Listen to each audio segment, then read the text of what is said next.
Atitande prajau le kunjo sabai. Atitande prajau le kunjo sabai. Cherma, cherma, malong du si. Cherma, cherma, si malong du. Atitande prajau le kunjo sabai. Winds of Heaven, Stuff of Earth, a radio special with Rich Mullins. Hi, I'm Brian Mason. Welcome. Get comfortable, open up your thoughts and ears. We're going to spend some time with an engaging, interesting man named Rich Mullins.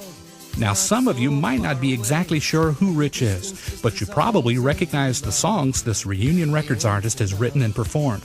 Songs like Awesome God, Verge of a Miracle, Screen Door, and Sing Your Praise to the Lord, which he wrote for Amy Grant. Now, even if those don't ring a bell, I think you'll enjoy hearing the down-to-earth wisdom of Rich Mullins. Hey, you might even want to grab a snack, because Rich is going to take us to the other side of the world and back as we explore the winds of heaven and stuff of earth. Rich Mullins, welcome. How do you feel knowing all these people are gathered around the radios listening right now? It's just funny to get to be on radio and like say what you want to say. I mean, I feel very fortunate when I can find one person on an ordinary day who really wants to hear what I have to say. And then you think, gee, you're on the radio and like a lot of people might be listening. And I'm sure not everyone is like sitting there with this great anticipation, this terrific interest, but it's a funny feeling. I'm going to step out of the way now and let you take over. I think we're all ready to start our journey through the winds of heaven and stuff of earth. One of my favorite experiences that I can remember was hitchhiking in the West on the high plains, and being completely alone in the middle of the day, and looking around and realizing that if there was anything on the landscape, it was me. That I was the only bump on the as far as I could see, and I felt so huge. I felt so conspicuous, and I felt kind of like I wanted to dig a hole and crawl into it. And then on the other hand, looking around and you see how big it is, and you think, I wouldn't even show up. Even if I were the only thing out here, I wouldn't even show up. This place is so big and I'm so small. I think one thing that I like about backpacking is with hitchhiking, you get a sense of how helpless you are. With backpacking, you get a sense of how heavy the weight of our needs is. We left North Adams, Massachusetts, and 4 weeks later, we were climbing Mount Washington up in northern New Hampshire. And it was an amazing trip. It was so spectacular. There were three of us. We were walking together. And there are places on the Appalachian Trail where it's wide enough that you can walk through your breast, but we didn't. Because I think everyone was so swallowed up in the solitude and in the silence of the whole thing. And we were just so overwhelmed by the beauty of everything around us and the power of everything around us, that you couldn't think of anything to say. And anything you would have said would have sounded profane and silly where you were at, Like, I think it's fine to walk down the street, in down Main Street, America, and talk side by side, but you couldn't even think of doing it there. It was a very overwhelming thing. I don't know why it's so overwhelming, except that mountains are just really big. And I think when you walk among big things, you grow. When I was a kid, we went out west. That's a big deal for when you're in Indiana. Going anywhere is a big deal. And going out west was certainly, I was in the third grade or whatever, and kept expecting to run into Little Joe. And but I remember going to the Grand Canyon. I remember when I sing it as a child. And the really cool thing about the Grand Canyon is that it doesn't matter how old you are when you see it, it's still a marvel. It's still unbelievable. And this is the first time, last spring was the first time I actually got to hike down into the canyon. And we camped out. I think we were down there part of a week anyway. We were down there for a few days. It was very dry. It was a little bit scary because we did not take the good advice of the rangers, and we didn't carry enough water with us. And by the end of the evening, we were very dry, and there was no water supplies, and so we had to go to bed that night with no water at all. And woke up the next morning, and funny things happen to you when you don't get water. And So we decided to go on down, we were on the South Tonto Trail, and we decided to just go on down the South Bass Trail. And I remember the excitement, 4 grown men, and when we ran into a little pool of water, you would have thought we would have hit gold. It's amazing how valuable something can be when you come to recognize your need for it. And I think that's the whole thing about when someone recognizes their need for a Savior, then Jesus isn't just a historical figure that has some significance historically and maybe morally. Suddenly, when you recognize your need and how deep your need is, Jesus does become the most valuable thing that you can have. I think we too seldom will allow ourselves to see that need. And maybe it's because it's too good to believe. It's too good to believe that God would love us. It's too good to believe that a God who is holy would love us. It's too good to be true, and yet it is true. And that's something I can't even talk about. You know, when you're walking or when you're camping out or whatever, and it just seems like a really nice bunch of people like to camp out. Even the rowdy people, they're still rowdy, but they're rowdy in a nicer way.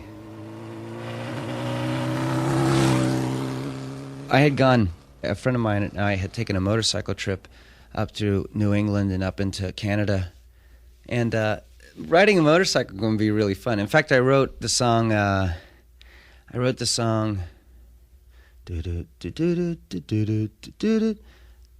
the name of it, but it was on my second album. And I mostly wrote it because we were going over one of those road construction places where they had all the bumps in the road, and it just set up that rhythm on when my tires were going over it, and I started just kind of feeling that rhythm and just kind of mumbling things to myself.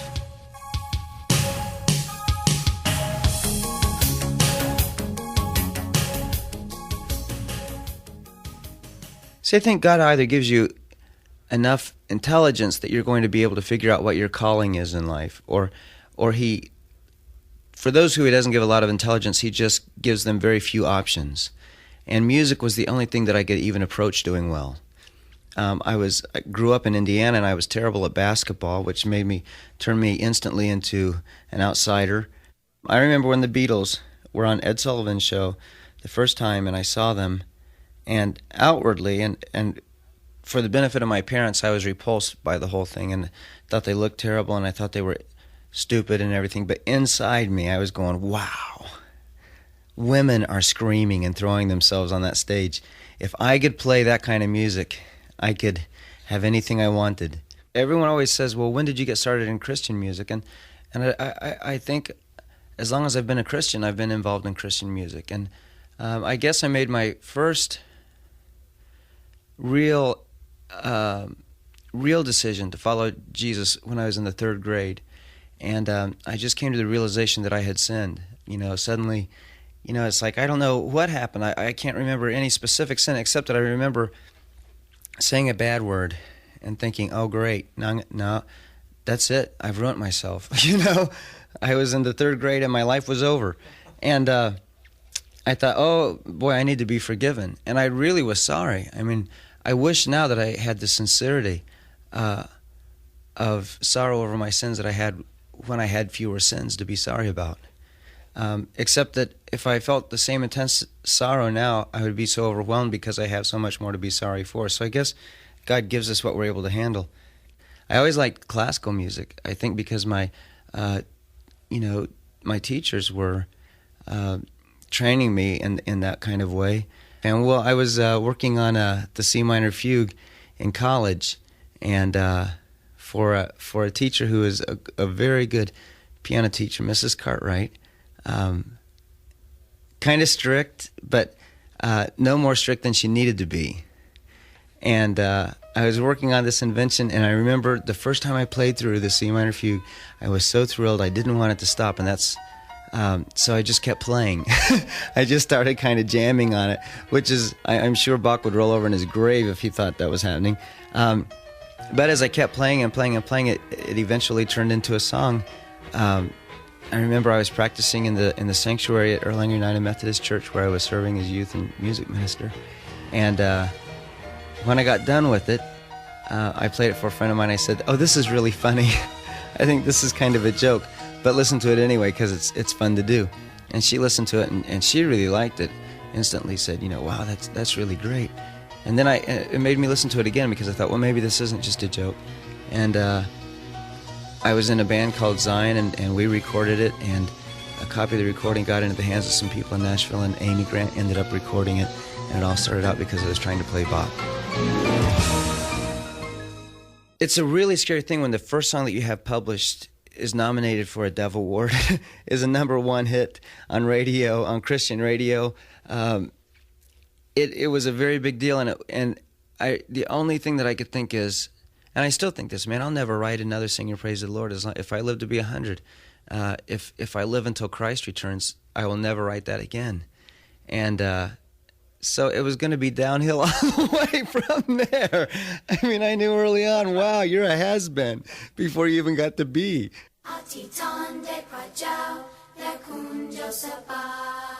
This is Winds of Heaven, Stuff of Earth, a radio special with Rich Mullins. This is Winds of Heaven, Stuff of Earth, a radio special with Rich Mullins.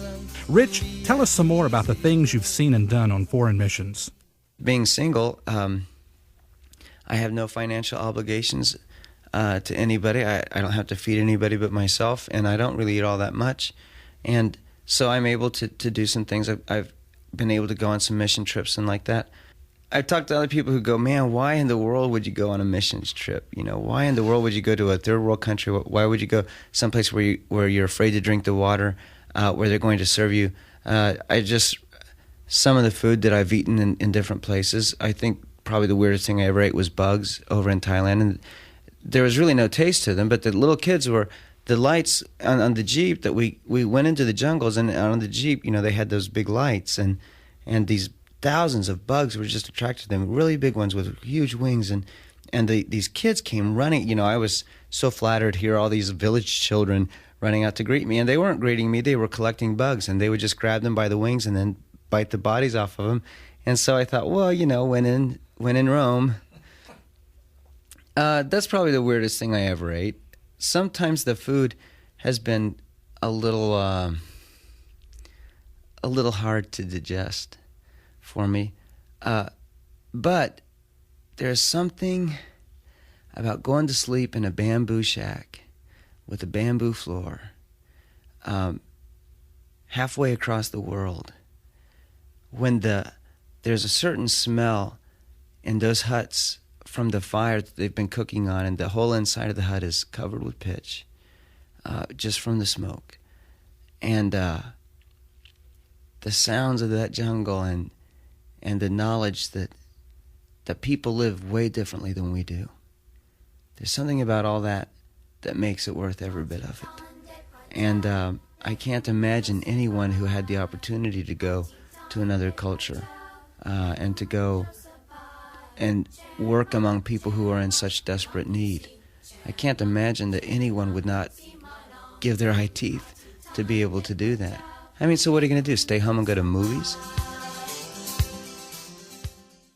And the thing that was so cool about especially the Chinese kids in the Chinese refugee camps, is when you would play something, they were so polite and everything, but the minute their curiosity was up, whammo! I mean, it's like you could hardly play because you had to put your elbows in, because these little kids are leaning over, and even the older people would stand on their seats to look. And it was a wonderful thing to see people that polite, for one thing, because living in America, you don't get that kind of, people aren't very polite here. And then to see them be so curious that curiosity overcame their politeness. But even in the midst of that curiosity, they were never rude. One of the great things that I learned in Thailand was they don't have sheep in Thailand, at least in the part that we were in. We were up in the Golden Triangle. We were about 2 miles from the Burma border. They didn't understand the idea of sheep and shepherds. They do have pigs, but pigs don't require much shepherding, I don't think. And so this one elder from the church up there, it was a church that met in his house. There were maybe 30 people, 30 very faithful people. This man kept reading about sheep and shepherds, and so he decided that he was going to have to find out what they were. And so the night that we went to his house for the Bible study, he was talking about the scripture that the shepherd lays down his life for the sheep, and etc. And he said, now this is what sheep do. This is what they're for. Sheep are good for two things. They're good for their wool and they're good for their meat. And the shepherd raises them so that he can shear their wool and eventually butcher them and eat them. And so he said, the best way that I can understand why we're called sheep so much is because we are to give warmth to the world through our wool, that we produce good works that warm the world, that do good things for other people, that make life better for other people, and then we lay down our lives for the brethren. And I thought, in all my life, I grew up on a farm in Indiana. I mean, our neighbors had sheep. I've seen sheep. I've gone to 4-H fairs. And I never realized that shepherds don't raise sheep because for no good reason, that the sheep are there for some purpose. I had to go to Thailand to learn that. In traveling, I think the places you go to and the things that you see are really exciting, but I think besides places, the most exciting thing about traveling is people, and you meet so many people. There are people I will never forget. I will never forget the pastor of the church in the Chinese refugee camp in Thailand that we were at, and he could speak 11 languages fluently. One of the best educated men I know, could do anything in the world that he wanted, and he chose to serve his own people and to serve his God. And it was such an inspiration. There was Uncle Pia, who was a Thai national and one of the more successful people in the valley where he lived, and was very much ridiculed when he became a Christian, because in Thailand a lot of people believe that Christianity is the religion of the poor, and the upper classes are expected to be Buddhist, because Christianity is seen as a weak religion and as a crutch kind of thing. But Uncle Pia became a Christian, and just the interest of seeing him trying to do the best that he could do with the limited resources that he had was amazing. There are people that we met hiking the Appalachian Trail. There was a Jewish family from Montreal that I met on my motorcycle trip. There were people that I met when I went skydiving that had a terrific interest in adventure and danger, that were frightening people to be around, really. People who have a rage inside them and a zeal for life. And you meet all those people, and you really understand what it means in one of our national documents when they say that all men are created equal. That many of us have different resources, we have different access to those things. Some of us are handsome, some of us are ugly, some of us are just common. There are people who have a lot of money, there are people who have a lot of talent, there are people who have very little measurable intelligence, there are people who have so little else, but all of us are equal in the thing that makes us human. We all are born with a desperate need for God, and it's a need that all the resources and all the things that we come into can give us an illusion that we don't need. But at the bottom line of the whole thing is all men are equal, and that we all are born with a desperate need for God. The reason I became a Christian, it only was this. I encountered the love of Jesus Christ in another human, in another person, in someone who was willing to listen to me when I was frustrated, when I was afraid, when I was angry, when I was insecure. Someone who sat down and listened to me, someone who talked to me sometimes when I needed talking to, someone who was willing to discipline me when I would rather have had someone around me that would let me do whatever I wanted. And when I think of where does the church, where do we as Christians affect the world? And I think we affect the world wherever we are. We affect the world by loving the people that we work next to. We affect the world by caring about the guy at the gas station, by caring about his family, by being interested in things that he's interested in, by allowing ourselves to be vulnerable with them and loving them. We affect the world by talking to the cashiers at the grocery stores where we go every day. And because I travel so much and because I'm on the road, I don't get an opportunity to do that. And I thank God for the opportunity that He's given me to talk to lots of people. But I can only rouse an interest in people. I can only maybe give them an inkling that there is a God and that He did manifest Himself in the person Jesus, that He did in fact incarnate Himself in the person Jesus. But it's the people who live with them and live among the heathen that are going to be most able to bring them into the kingdom of God. And we do that by loving them, by being concerned about them, if you love them, then you're certainly going to tell them about Jesus. You can't not talk about Jesus when you love somebody. There were years and years when I played in a lot of nursing homes, played in hospitals, played at the Shriners Burns Institute in Cincinnati. I played at all these places where there were people who were really lonely and who were really in many ways desperate and in many ways more needy than the audiences I play to now.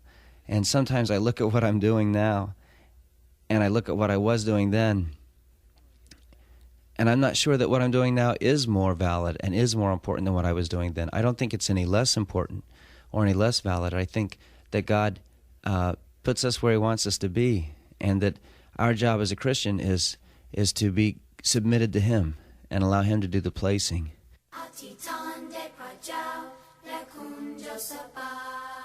Winds of Heaven, Stuff of Earth, a radio special with Rich Mullins. This is Winds of Heaven, Stuff of Earth, a radio special with Rich Mullins. Rich, a lot of your songs deal with the wonder of creation, even in everyday things like a neighborhood creek or cloud pictures or even gravity.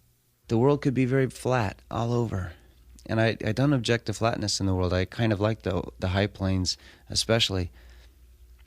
But just the extravagance of God, just that one kind of grass would have sufficiently covered the earth, but unless you've planted your lawn in all in bluegrass or something, you could probably take a square foot of your lawn and look at it and find half a dozen different kinds of grass or clovers and weeds.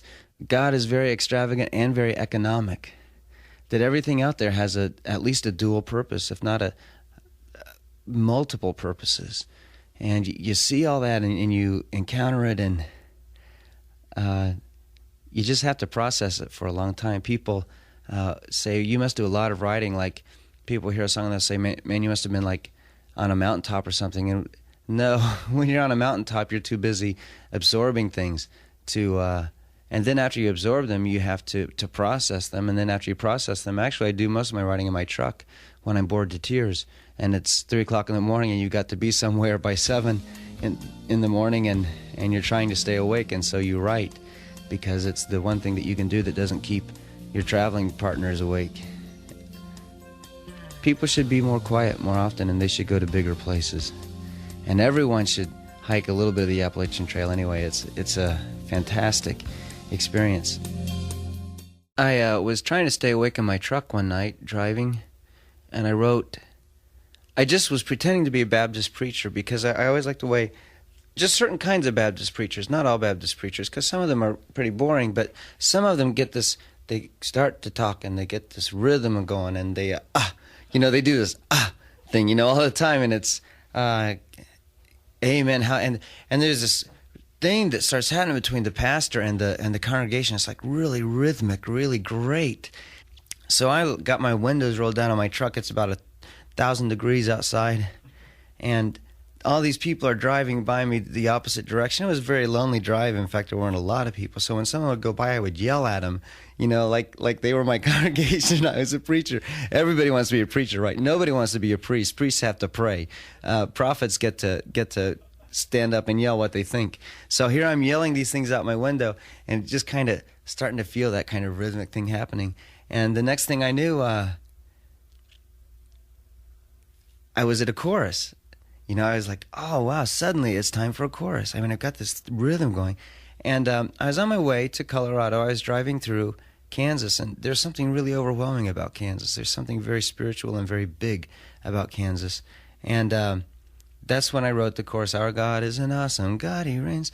And then when I got back to the other part, the preaching part, the scripture that was freshest in my mind and was the scripture, the Lord has bared his holy arm in the sight of all the nations, and all the ends of the earth will see the salvation of our God. And thinking when the Lord bares his arm, to bare your arm was to roll up your sleeve, to get ready to do some work. And what Isaiah was saying was, hey, the Lord is rolling his sleeves up. He's going to do something here. The Lord is going to bring about a mighty work, and it's going to shock people. It's going to change people's lives.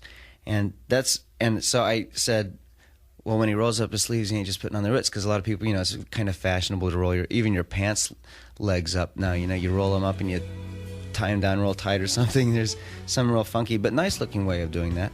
And so that was the first line, and then the rest of it just followed. I'm very pleased that people can sing this. A lot of music I write doesn't translate well into group singing. It's a wonderful thing to go to a church and to have people sing that when you're there, and or just to know that people are singing it in church. To think that people will sing it is a wonderful thought. You never know how long it'll last. And the idea of it being put in hymnals and like that, I think that's a little bit of an exaggeration. I think, in fact, I'm really bothered by a lot of the new, it's like, come on, Isaac Watts. I can't put that next to an Isaac Watts hymn. There are too many great hymns that were written by people who knew something about God, who knew something about what it cost to be a Christian, who knew something about a depth of spirituality that I think because I live in a modern world, I may have to live a long time before I come to that kind of depth. And I don't know. It's kind of like saying that it's kind of like wanting to put an Andy Warhol poster next to a Rembrandt, I don't know. It's a little embarrassing because, when you meet people and they ask you what you do, and you have to, and you say, well, I make up songs, you feel like, yeah, that's something that a fourth grader ought to be doing, but it feels funny doing it as an adult. Rich will be on a 60-city concert tour this fall, and you can expect to hear a lot more than just a piano or guitar.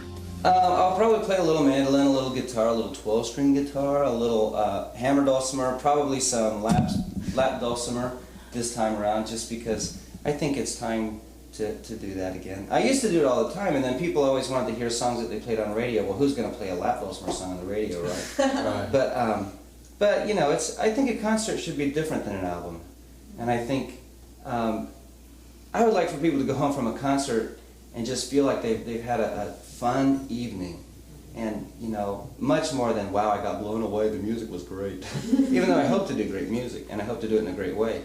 A lot of my siblings and a lot of my peers have kids now, and you go in their houses, they'll have really nice houses and stuff, and then they'll have a refrigerator, and on the refrigerator door will be these horrible crayon drawings, and you just think, man, if I would be so embarrassed to put those up where people could see them, and but they're so proud.